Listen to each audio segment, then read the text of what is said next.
The theme media transformation is important because it gives us an understanding of how we reached where we are today. And also the main themes when we talk about media and transformation is technology. First and foremost, is the most important thing. As I said earlier, like scholars like Marshall McLuhan said that the changes in human civilization were because of the changes in media industry or the way media technology works. It's not fully true. There are many different strains in a society which work simultaneously to change the society. But at the same time, it's important to understand the role of media. So the other thing is power. Basically, it's about, it could be government, it could be society, it could be different groups, it could be war, God forbid. Like in Pakistan, we see terrorism or many things. So these are different power structures. It could be knowledge also. Knowledge is power also. Or journalism itself is powerful. And audiences, who exposes to what? Like, what do people like to have? So these are the three basic areas. There are many others, but these are the three basic areas that could really help us understand what happened and how.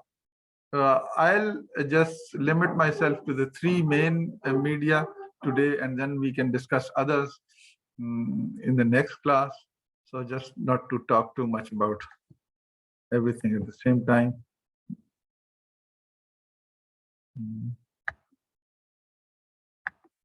So first amongst these is the newspaper. We know that newspaper is the oldest mass medium. Like mass medium means a communication structure that uses technology and disseminates information to unintended population, included the intended. Like that's the meaning of dissemination. If like a public speech, if even if a million people witnesses is basically an assembly of the willing.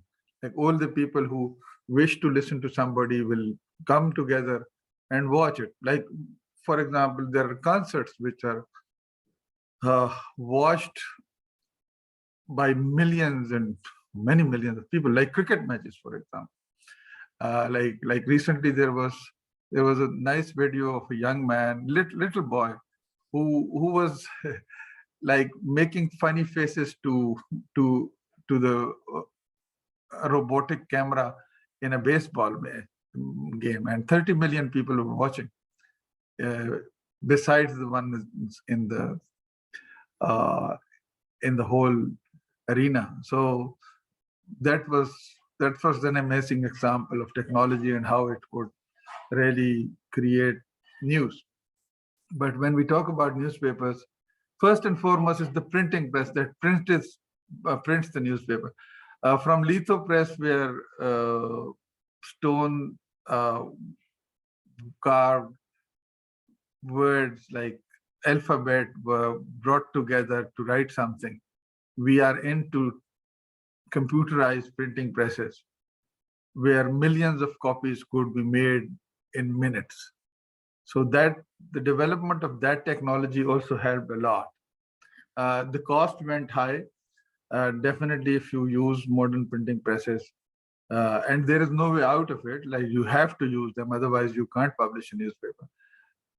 So the newspapers that you have in your hand, Urdu and English both, are very different from the ones that we had in the 60s or 70s or even 80s, 90s, because it's computerized technology doing enormous amount of work. Pakistan didn't experience the age-old methods because these were already off. But still, printing was a long process. Then color printing, for example, color printing came to Pakistan, I think, in the 1970s, and it was a big thing. Like newspapers like Dawn didn't accept color printing. It's basically four color printing in the beginning. And four color printing was not accepted because many newspapers thought that four color printing is sensational. Like wherever there is the color part of of a newspaper, people will look more or focus more on that. So many newspapers avoided it. Dawn was one of them. They avoided color printing for quite some time. Nawabak didn't accept it. Jung and News went for it because they had a different policy. So we see that even color printing is important. And what the newspapers that we have in hand, I haven't seen a newspaper in many years, honestly, because it's the internet, but we'll discuss it later. Uh, so color printing has a very strong debate behind it, because why to do certain ways and why to print it in a certain ways. Computerization, like we know that we discuss computers in terms of printing presses, but there is another use of computers.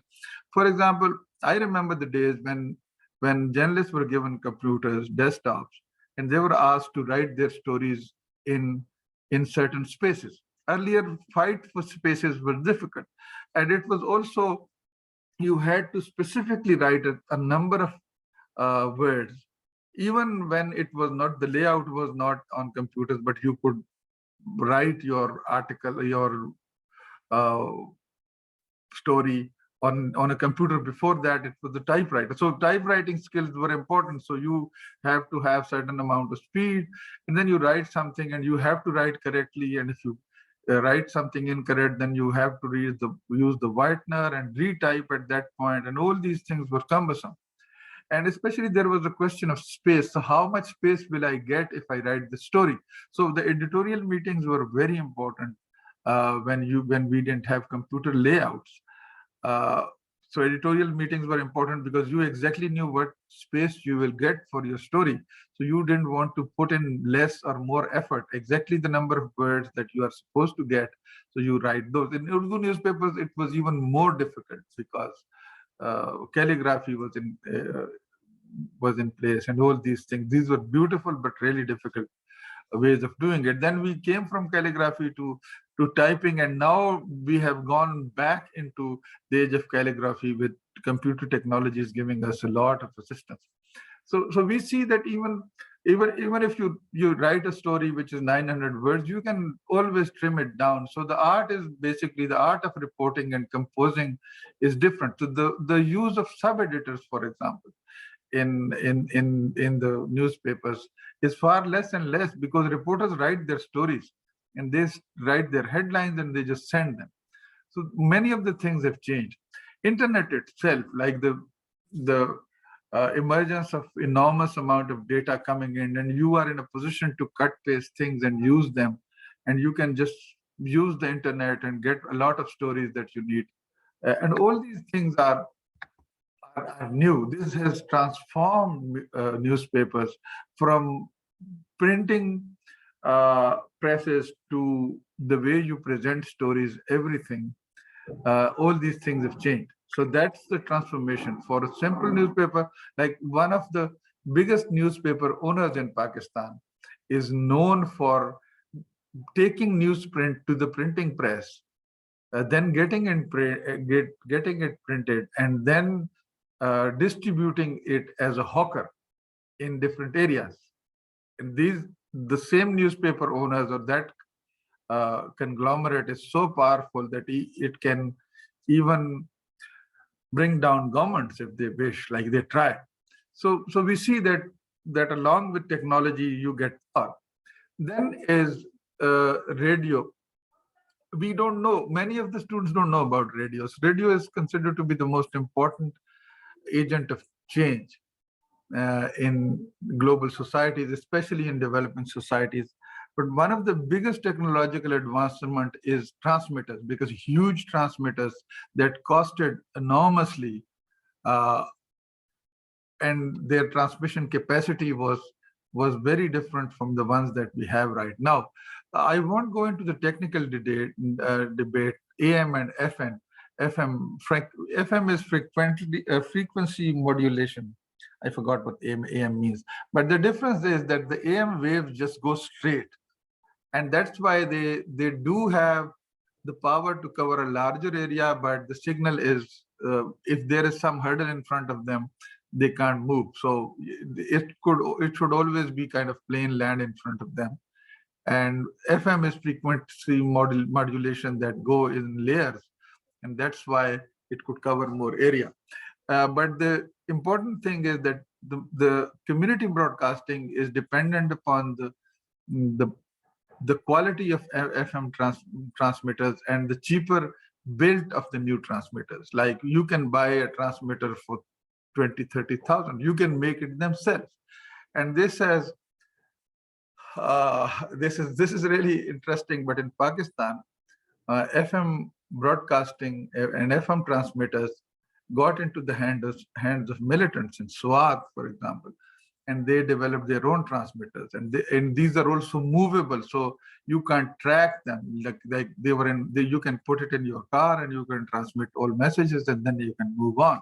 So this also added to the pervasiveness, the number of transmitters that are used in Pakistan, and this also brought PEMRA into place, because then you needed to regulate all these private broadcasters, because you can't catch them. These range from hobbyists to serious challengers to governance to militants. Like everybody was involved. Somebody might be interested in music and you don't want to give them a license. They'll say, okay, we'll just have our own. It also uses very little energy. Like you can use a simple UPS with one battery, small battery, to transmit for a couple of hours. And also you can just have, as antenna, you can just use a stick like with a small wire, and it will just transmit. So technology has really brought a lot of freedom also to people, but a lot of problems of governance. Then there is internet radio. That's easiest. You can just start your internet radio. You can just go on and see, okay, how can I start an internet radio? And it will help you and you start your program. Many people are doing it. If you are interested, you can do one. So licensing became really difficult. And it's also, the thing is that internet transmission doesn't need licensing, basically. Although I think government has put some things in place, but it's not easy. Then it's television. Like I remember, I don't remember the television in the 60s. I'm not that old, but I remember the television in the early 70s, because we saw the first television set at home. My uncle brought it from England, and like it was from earlier, I think it was from 3 o'clock to 6 o'clock, then or 9, and then it was 3 hours, then 6 hours, and then from 3 p.m. to midnight. And people used to watch everything that showed up. From there, we are here where we have not only 24/7 television, not only PTV, but just many of those. And people don't even watch television like the routine television. Like some people are interested in watching news. Others say, okay, we don't watch them. We'll have news on internet. We'll discuss internet separately. But you see, there are options. There are millions of options available. When I say million, there are millions of options available. These are not into hundreds, because Pakistan already has more than 100 television channels, and these channels have many different sections. So we have an enormous amount of options. Then it's TV sets, like TV sets from that era where these used to warm up with those tubes to the age of transistor and computerized chips is a huge development. You have sleek, small sets which are portable. Even a 55-inch television is easy to take from one place to another one. Otherwise, a 20-inch television was really difficult, and it used to consume a lot of energy. And I remember there was an influx of cheap television sets in many parts of the country. These were Russian televisions, which were black and white, very small, and they could operate on a battery. So people used to watch them in rural areas by just connecting them to a tractor battery, and then people used to sit around the tractor, watch television. I think there are pictures. Some of my friends do have pictures. I'll find them if anybody is interested. And then you have Color television. Color television came, I think, to Pakistan in 1974. The way you see it right now, it was not like this. These were basic four colors, and one of them was green. So if you wore green and you stand in front of a camera, the green color will just rise up to your face. So it will just, green color was not advised. No presenter used green. And even if you look at television screens right now, you won't see many people wearing green. Most of these guys would be wearing blue, black, red, red ties, not so, but you won't see much of the green. Although right now technology has advanced, you can just use any color, but that's kind of a tradition that color television was four color, but you avoided the green, wearing the green one. And also with the rise of technology, we came from state-controlled television to private television. General Musharraf allowed private television, but he didn't allow it because he wished to. But he saw Pakistani media losing to Indian media during the Kargil war.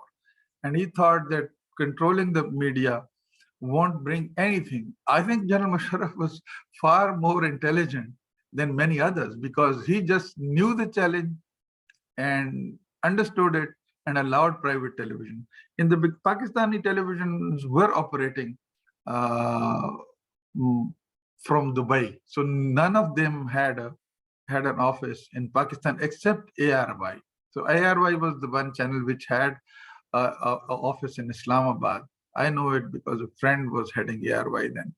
And then many of the channels, including Jio, were reluctant to bring in their operations to Pakistan because they thought that the government is luring them to Pakistan and then they will put a ban on them.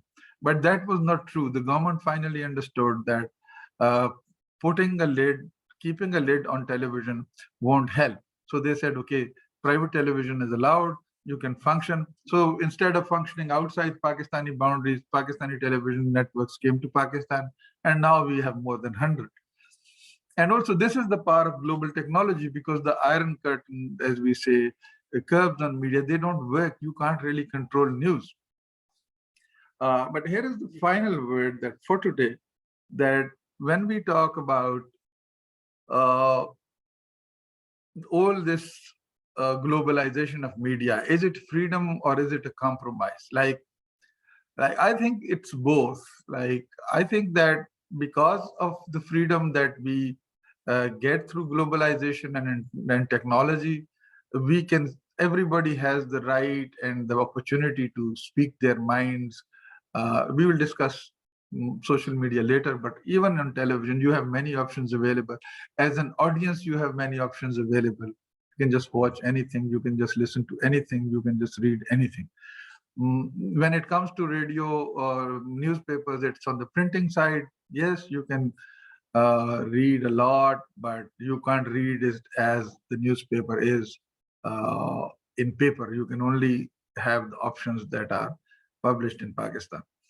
And there are paywalls and other stuff. We'll discuss that too. But there is also a compromise because if there is big money involved, then surely there is big a compromise involved, because when you are investing into billions, you can't just let it go. And that's one of the biggest problems of Pakistani media and the global media, that they have to invest so much money into one media outlet that they have to maintain it. Because like in the days of Maulana Zafar Ali Khan, the government used to confiscate its printing press, buying and impose a 2,000 rupee ban.